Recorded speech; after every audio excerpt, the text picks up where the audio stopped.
Tahun 2026 baru saja bergulir, sejarah baru sistem hukum pidana di Indonesia terukir. Tepat pada 2 Januari 2026, Kitab Undang-Undang Hukum Acara Pidana atau KUHP dan Kitab Undang-Undang Hukum Acara Pidana atau KUHAP Nasional berlaku usai diteken Presiden Prabowo Subianto. Pemberlakuan KUHP dan KUHAP baru menandai berakhirnya dominasi hukum pidana kolonial yang telah digunakan lebih dari 1 abad dan menggantikannya dengan sistem hukum yang diklaim lebih modern dan berakar pada nilai-nilai Pancasila dan budaya. Seperti yang disampaikan Menteri Koordinator Bidang Hukum, Hak Asasi Manusia, Imigrasi, dan Permasyarakatan Yusril Iza Mahendra yang menyatakan kita secara resmi meninggalkan sistem hukum pidana kolonial dan memasuki era penegakan hukum yang lebih manusiawi, modern, dan berkeadilan.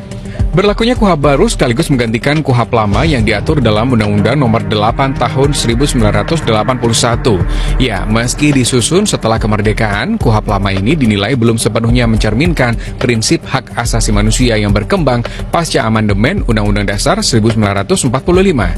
Untuk informasi, KUHP lama yang bersumber dari Wetboek van Strafrecht voor Nederlands Indi tahun 1018 tidak lagi sesuai dengan dinamika masyarakat modern karena bersifat represif, menitik beratkan pidana penjara, serta minim ruang bagi keadilan restoratif dan perlindungan HAM.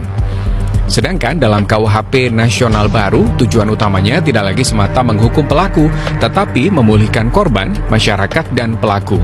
Pendekatan dilakukan melalui perluasan pidana alternatif, seperti kerja sosial, rehabilitasi, dan mediasi.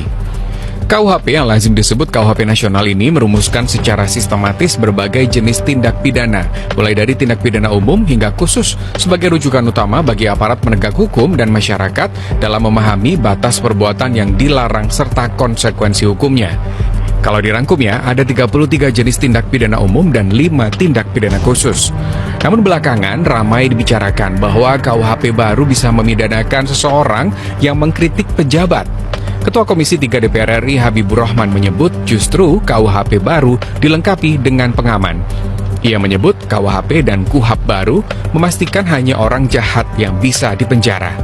Dalam KUHP dan KUHAP baru sudah dibuat aturan pengamanan yang membuat tidak mungkin orang yang hanya mengkritik bisa dipidana. Tim Liputan melaporkan.